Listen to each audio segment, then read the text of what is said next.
what floor are you visiting? You're going up, or we're actually going down. It's lunchtime, guys. Or you don't tell me you're eating out of the vending machine. I am. Well, we're Ashley and Gabby. We're Via Local. And we actually give you local sustainable food at the cost of a value meal at your fast food restaurant. And we're giving it to you at the same convenience.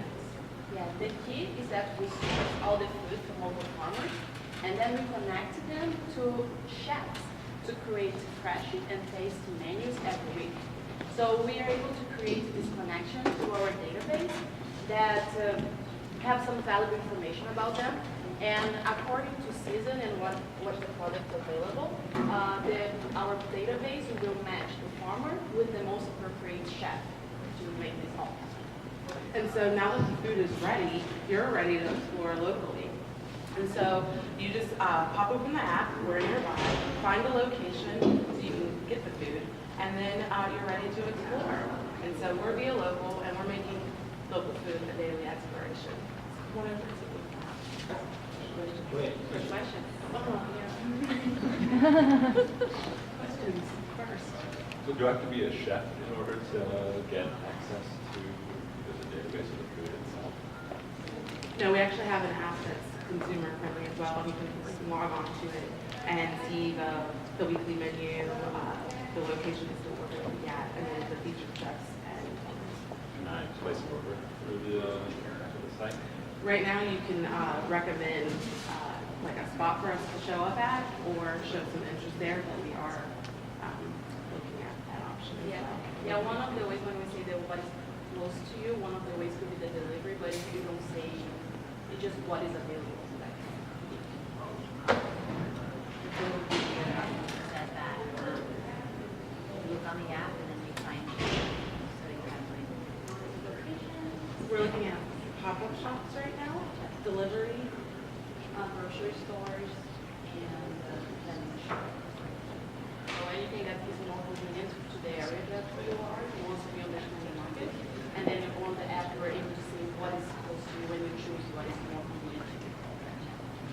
Are there ways of seeing the entire offering that like a farm might have seasonally or throughout the entire year? Yeah. I love the elements that come from farmhouse.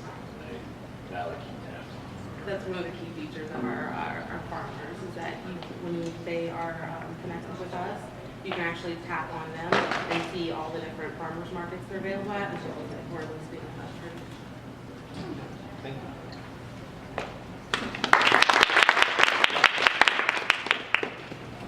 So now we're going to take you over to our office. We are Via Local. We are Ashley and Gabby, like we said, and our name actually is representative of our backgrounds.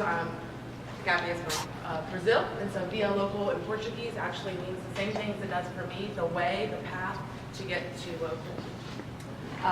So when we left you last, we were looking at 4 different concepts, and we have landed on one. And so this is representative of our app. This is where we went out and concept tested with over 40 different people. We showed them this week's menu, where to buy, featured chefs, and featured farms. Much of like what we just explained. You can actually click and explore more. So you can see past, present, future recipes, as well as the health benefits that you're receiving from them. You can click on where to buy them, so you can see where we're at now and where we're going to be in the upcoming weeks. The featured chef tells a story about the chef, as well as why he created this recipe, as well as the restaurant that he's associated with. And then the featured farms also provides the story of the farm, the farmer, and the full listing of produce and farmers markets that are available at. One key insight that we did receive from presenting this was that people, all of our stakeholders really want to be connected and they want an instant feedback loop. So moving forward, we're planning on incorporating social media into this, as well as like a rate me feature where people can rate the meals, the locations, so that we can use that to move forward with the different locations that we're providing. And then another insight was, another insight was from our consumers, and that was that they actually really wanted to know where they could get more of this, how many different locations we're going to have, and they were already interested in the food because they were asking us, since we're focused primarily right now on lunch, they were asking us about dinner options and if they could, have that access as well. From chefs, the feedback that we received is that they were actually interested in knowing if this was just going to be a one-time opportunity for them or whether they'd have the opportunity to connect with more farmers over time to show like the variety of their capabilities and using different produce. And then from the farmers, which is such a critical part of our offering, their feedback has been consistent from our very beginning, in that they are struggling with how to connect with consumers face to face, and they need even more options. And I feel like this option will give them increased customers at the farmers market. And our packaging, that's something we landed on. We kind of started looking at different ways to present this food, and this is a way that it may look like. We obviously have some of it before, but you would open up your meal that you received, and you would have the recipe as well as the ingredients and the health benefits, and then the story about the connection that we've made. And we would take that, packaged meal, and we have the 4 areas that you can see us at, or that you will see us at. So we have pop-up shops, and this is really, really essential in our concept and prototyping phase. We're using this to test out different markets from thriving to emerging markets. Grocery stores, delivery, and then our vending machines. Vending machines is moving along in our process. We're looking at research and development and technology and partnering with people to capture what the vending machine will look like. So just a little bit of background on our story that will influence actually in how we have the relationship with the others. When Ashley and I decided to work together, we decided to work with one another because we have our values aligned. And so since the beginning, we knew that we want to work to connect the community in a way that everybody wins. So for us, if it's good for me, only if it's good for you as well. So these internal values are expressed through our guiding principles, and they help us to set the boundaries with which partner we do business with. So our first one is the farmer, and we create a relationship with them and understand and gather some information, so understand what they produce and what they're able to produce. So once we know that, we bring this food to the chef, that we as well create this connection and get information about them. And the chefs are going to cook these meals in a kitchen. And this kitchen could be our partner's kitchen or our own kitchen, depending on the stage in the business we are. So at the beginning, that we're still trying to understand the market and we don't know exactly where to be. We're going to use a partner, so which could be the kitchens where the chefs work at or a church kitchen. And once this connection happens, we have the complete meal, which is packaged by our 4th partner. And there are 4 ways, as Ashley said, to deliver this food to the consumer. And for each of them, we need a different partner. And speaking of partners, our vending machine is a good segue to bring the franchisee to the system as well.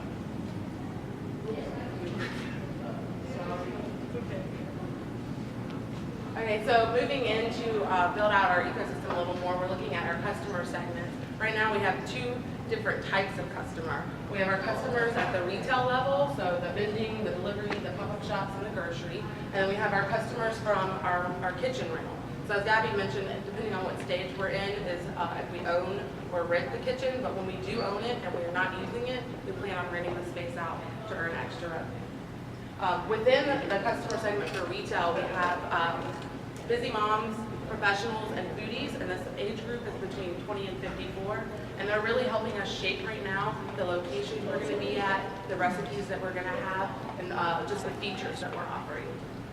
And then, as we've stated, Via Local is a lot about the connection.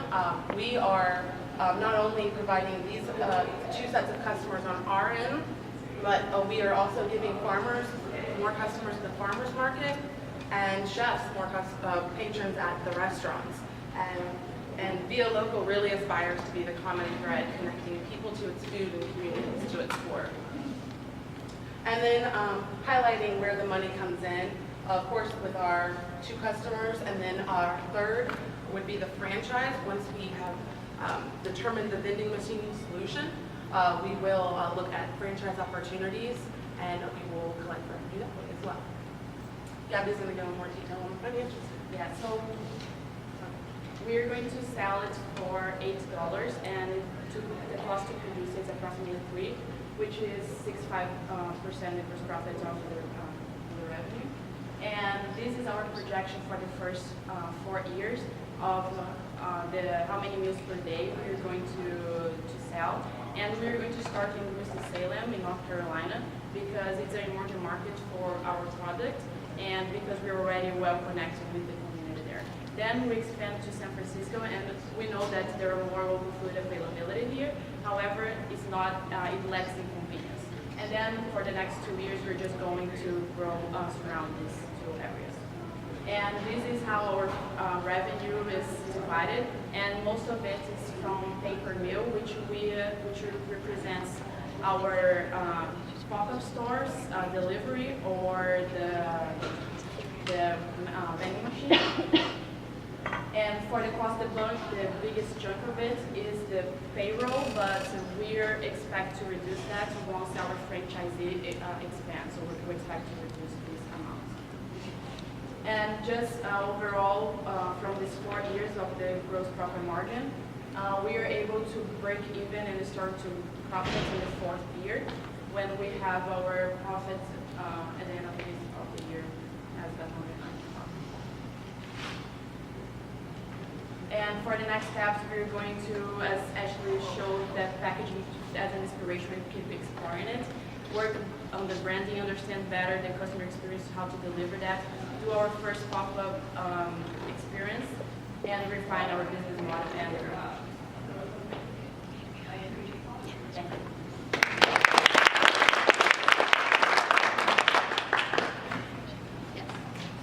Okay, so in a sentence, Via Local is A packaged local meal that's healthy from a farmer. okay. I think that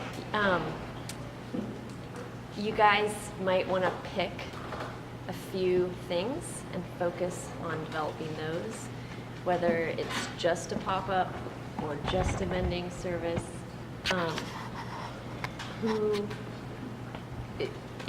It felt a little complex to me, and I think that the story that you want to tell could really be simplified.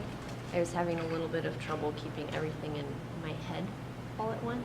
Yeah, Well, I totally agree with that. Just to add on, I think your first objective is to do it in the local areas that aren't vending machines. Focus on that, and then I would actually talk about vending machines in like an additional slide that says this is something this is the next step once we figure out the step 1. If I were you, I'd be looking at making sure that step 1 is sustainable in and of itself, and that the vending machines are, an ancillary or an amplifying business. And then you mentioned like renting out the kitchen. I don't even think I would mention anything about the kitchen.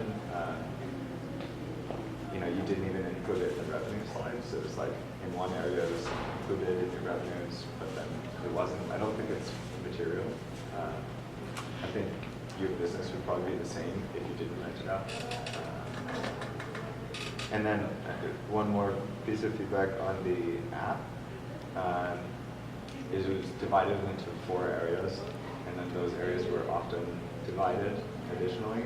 So I was looking at 12 to 16 different things on the page. I think I'd encourage kind of everyone to take more of a stance in their app, try to have more of an opinion about what users should be doing and get to any interface. I think this is something that on Canopy we're always thinking about, like what's our mission, what are our principles. For Canopy, we're a visual way to find products on Amazon. Everything we do is visual. Amazon has tons of text. We want to simplify it. We want to focus on imagery.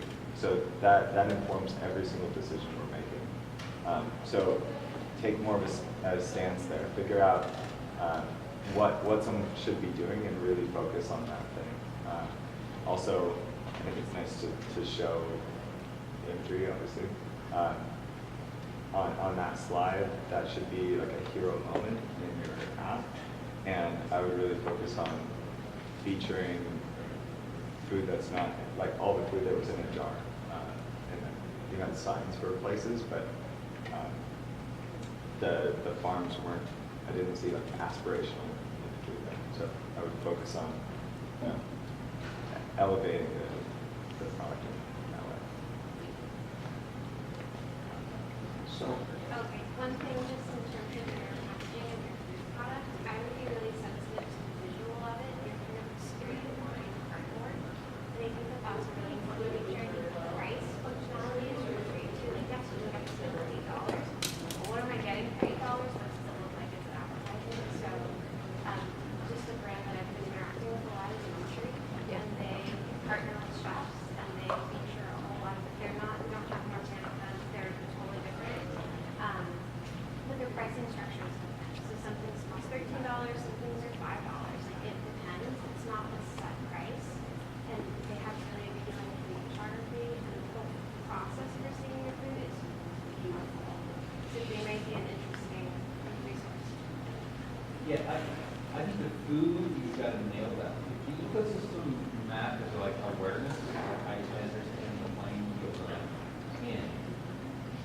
But at this point, it's how to continue to stop with these foods for you guys, because you really need to nail it. You need to start working with chefs and recipes, think about how to connect this food with here, and talk about the target market, moms, foodies, whatever. Like, what do they want? And what's going to be most palatable? What's going to be most scalable? What's going to be the freshest on the shelf for the longest? You know, all those like things that goes into making a food business, you got to start making. Because if you come to Venture Night and you're selling that diagrammatic stage, you haven't made any food yet. It's just, you know, you got to start making some food. One thing is that with fresh food, there's this huge getting to the store and also waste. And so, and also who will make it. So like commissary kitchen versus if it's being made in the chefs, if it's not a commissary kitchen, they can't make it in a lot of cities at their location. So I think it's not just how long it stays fresh and what stays freshest the longest, but nutritionally what's in it and where it's made and then how it gets there. Because that is a huge hurdle for food businesses. So like a pop-up, like Jasmine was saying, like focusing on a pop-up cart when you're serving it, you have the most control over that versus if it's in a grocery store, there's very little control and the cost gets astronomical. It's a totally different model. So I think focusing on one and being really aware that it's a perishable product, what happens if that chef's menu doesn't sell or The distribution model is ridiculous for Yeah. fresh food, for And shelf what- stuff that's not shelf stable. It's horrible. So that you may as well figure out where to get in a different way. Yeah, the question I have is why, because you're tackling it almost the whole food cycle, right? Like farm, you know, true farm to table. And you're going to compete with specialists at like every single spot there. Like, is there ways that you could just be one of those connections? Like, you're the best way to get your ingredients to those chefs. Like, the chefs obviously are interested in making organic food already. And then you provide it to them, because otherwise you have to get food to them, then get food from them, and then take it to a consumer, which is a huge process, right?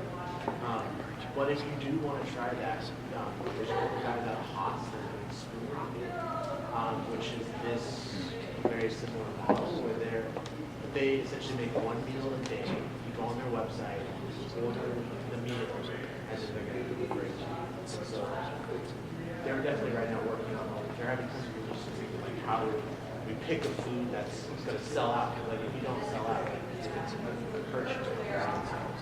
So you've got to figure out a way to get one, hopefully pre-order. Because like I wasn't sure on that, like when you go to farmers market and stuff like that, is it, have I already ordered it and now I'm picking it up? Or is it, like, am I just do this at the restaurant where I gotta buy? It would be like us connecting like with the chef to see, you know, what the farm has that they cook with and we would have it delivered ourselves. The food waste thing could be a huge. Margins are very tight.